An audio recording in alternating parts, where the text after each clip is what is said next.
Hello students, today in this video we are going to discuss about the principles given by Henry Fayol.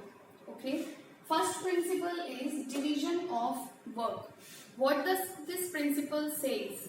That in an organization, in a large organization, if there is a lot of work, okay, a large amount of work an organization is having, the work should be divided into different lots, different departments, which is known. We can say the work should be divided into different parts, and that small parts is known as a job. Okay, why this division of work is to be done? Because it will reduce the burden of a single person. He will not be able to handle all the work alone. Okay, so the work should be divided into different parts according to on the basis of skills, qualification, experience and the knowledge of the employees. For example, keeping the accounts of an organization the work should be allotted to a person who is having the knowledge of accounts and have experience in other companies also for keeping the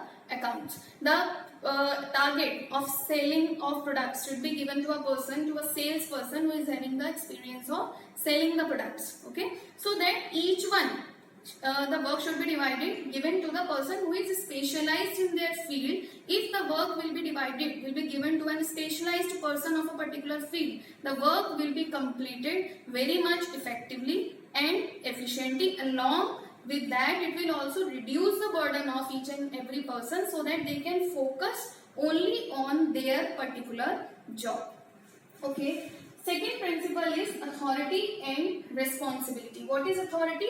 Right to take the decisions, or we can say right to give orders to our subordinates, and obedience, and there is obedience to follow the order which has been given by the superior to the subordinate. Responsibility means the obligation to perform a particular task. Okay, if a teacher has given, for example, a teacher has given a task to complete chapter number 1 by tomorrow in their notebook, it is the authority. The teacher has the authority to give the order that you have to complete this work by tomorrow, and it becomes a responsibility of the student to get the work completed within a provided or allotted time. Okay, so Fayol says that there should be a balance, or we can say there should be a parity between authority and responsibility. If you have given some responsibility to complete a particular work to a particular person, you should give the same amount of authority also which is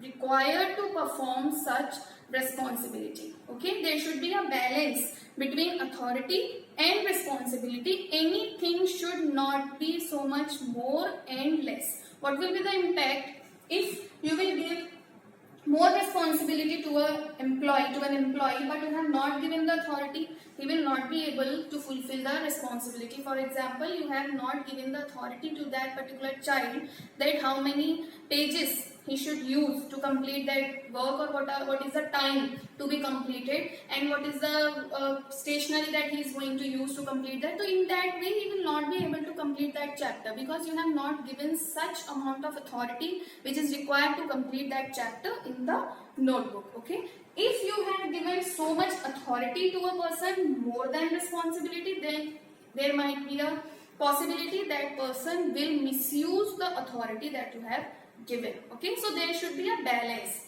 No more authority and no more responsibility should be given to an employee. There should be a balance between authority and responsibility also, so that each and every employee can achieve the task or the work that has been allotted by you effectively as well as efficiently.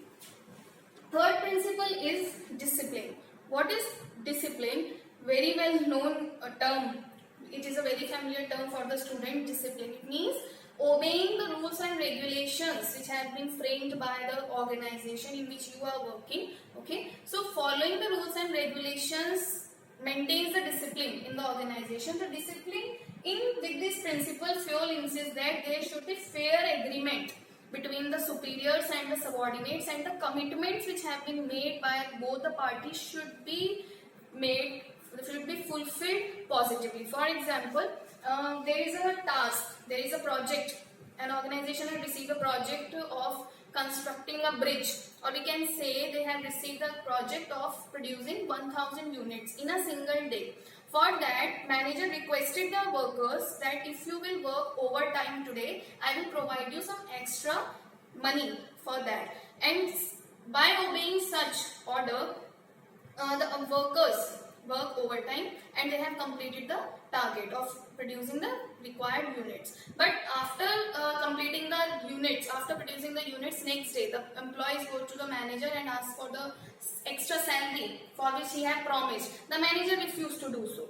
So it means there is no discipline. There are not discipline only does not belong to following the rules and regulations only, but the fulfillment of commitments is also necessary, so that there is a good relationship between the superior and subordinate, and there is a trust between both the parties. Whether the commitment has been made by the employees or the manager, they should fulfill such commitments which have been made to each other to maintain the discipline in the organization. Everyone should be penalized for the same mistake that have been done by any person in the organization. The rules and regulations should not be different for different peoples. It should be same for all, and everyone should be penalized, as well as if someone has done some good work, have performed well, they should also be rewarded.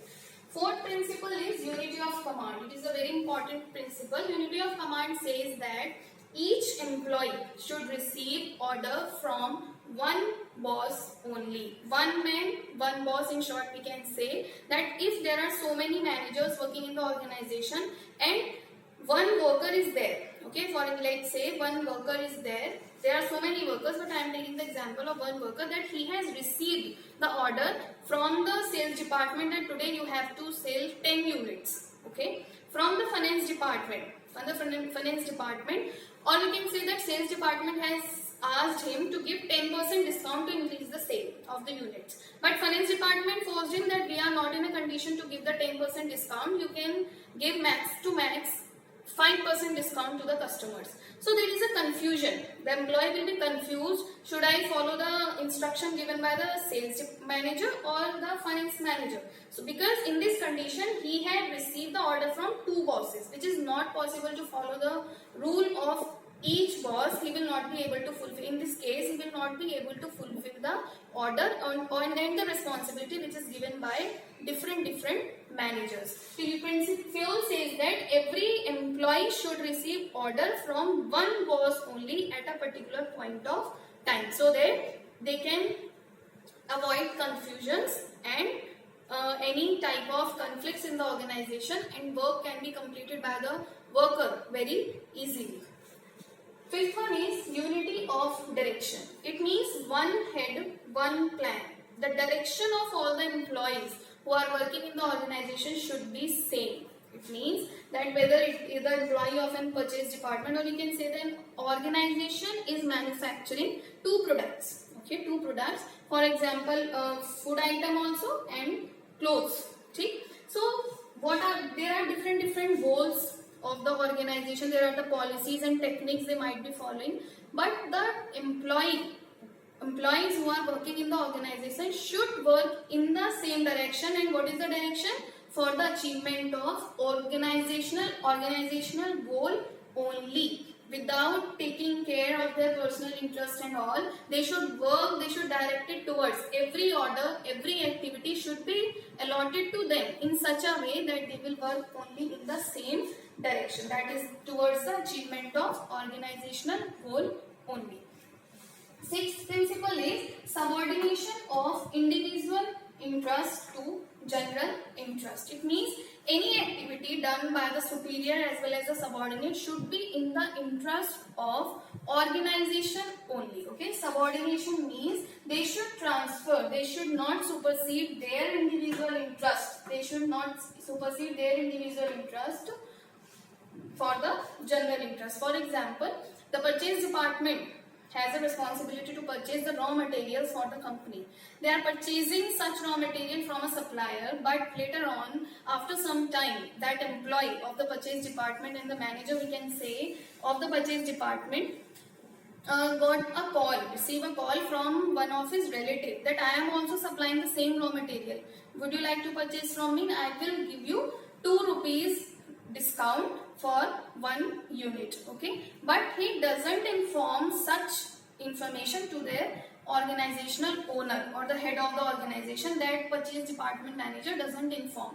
He purchases that raw material from his relative, and takes the money of more than 2 rupees exactly from the organization. It means he has purchased the raw material from his relative in 8 rupees, but he has asked for the company to pay 10 rupees. He receives the benefit of 2 rupees and keep it in his pocket. So what has been done? He has thought about his individual interest for the 2 rupees per unit, or we can say he has purchased 100 units. So 2 rupees per unit, 200 will be the benefit for the employee.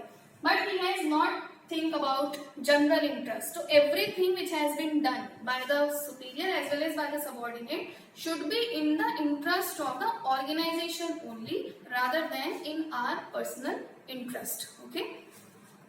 7th point is remuneration of persons. What does this principle suggest? That each and every employee of the organization should receive just and equitable amount of salary from the organization. What is just?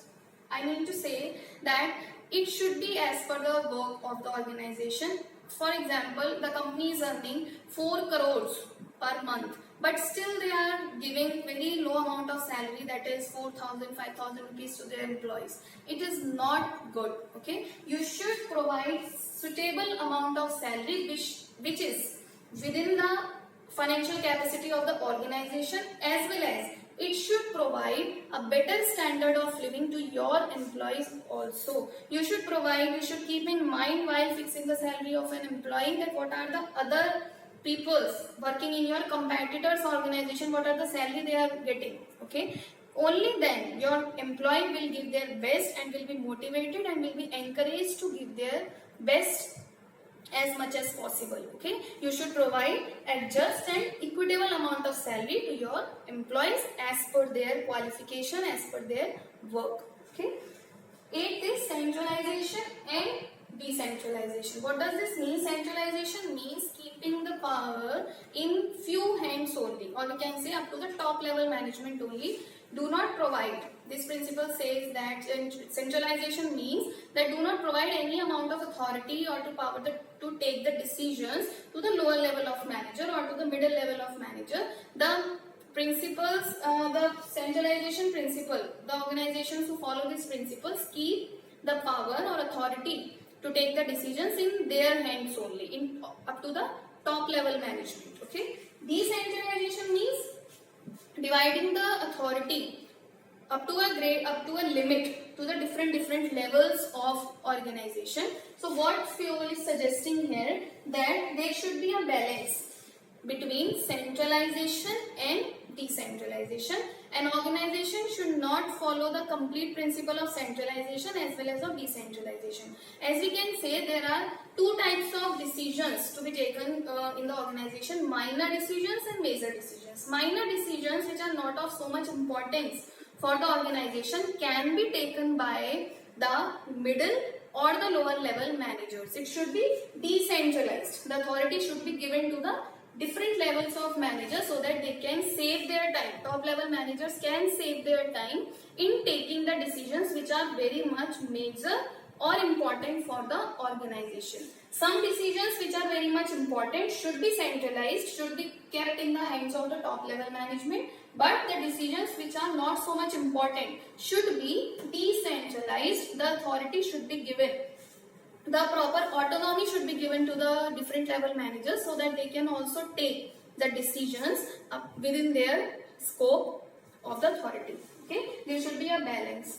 9th principle is scalar chain. As I have drawn a diagram, scalar chain says that, the principle says that there should be a proper sequence for following or passing the information from one level or from one person to a different person. All the levels of the organization should not allow to follow or to pass any information without such sequence, without a scalar chain. For example, A, B, C and D. Okay, they are the persons who are working at the different levels of management.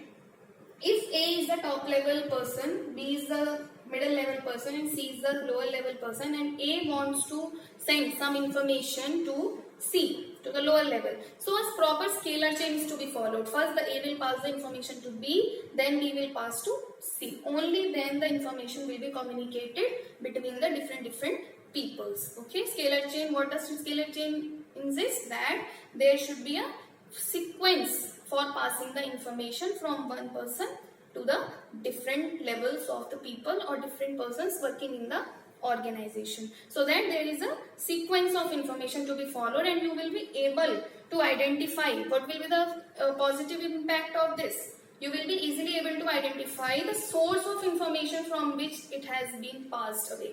If there is a deficiency in the information, you can easily identify that who have passed the information. Okay, but here it is written gang plan. If there is any emergency means A wants to communicate to E. There is some emergency that he is not having so much time to pass the information as per the sequence. So in that case of emergency, the manager can use the concept or principle of gang plan. Gang plan says that, or gang plan allows the manager to pass the different or to communicate the different persons directly without following the sequence. 10th principle is order. What does order principle says? That there should be a suitable and a fixed place for all human resource, all the equipments, tools, machineries, everything. For everything there should be a suitable and fixed place, so that there should be minimum wastage of time and efforts as well as money in finding out the different things required by the employers, required by the workers working in the organization. For example, a person requires some tools in manufacturing a product. So he has to stand again and again, he has to go to the different peoples, he has to find out where are the tools and equipments kept. So it takes too much time in finding such equipments and tools. It is not good. It will take so much time and it will also defect the organizational objective. Okay. So in order principle, Feo suggested that there should be a suitable place for everything, so that even a new employee can easily find that where are the different things kept in this organization. He should not ask anybody else again and again that where are these things kept.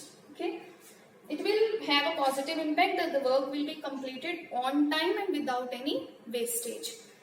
11th principle suggests that equity. The equity principle suggests that the manager should treat all the employees of the organization on the basis, he should not discriminate anyone on the basis of caste or gender or religion or language, anything. Okay, he should treat all the employees with equal kindness and behavior. He should not discriminate on the basis of gender, that for men they are having a respect in their mind, but for women they are neglecting them or ignoring them. There should be an equal treatment for all the employees working in the organization, so that each and every one will get motivated and have a sense of belongingness and sense of familiar with the organization and the managers.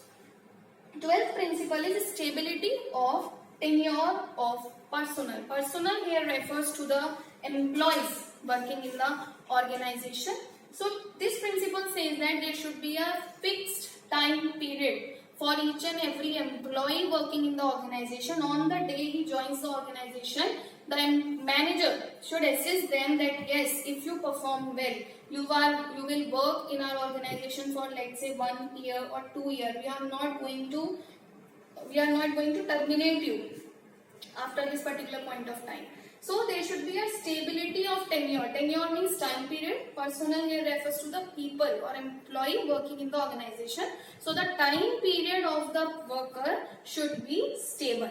Okay, there should not be frequent transfers and terminations of the employees, as it will result in more turnover of the labor. Okay, you have to pay more amount of salary to the new employee, you have to train them, you have to spend, company have to spend more amount again on the training of the employee also. So all the employees should be very much stable in the organization. If in case they have committed some mistake, so it doesn't mean that you will change the employee or you will terminate the employee. You should try to train them so that they can learn how to perform a work. Okay.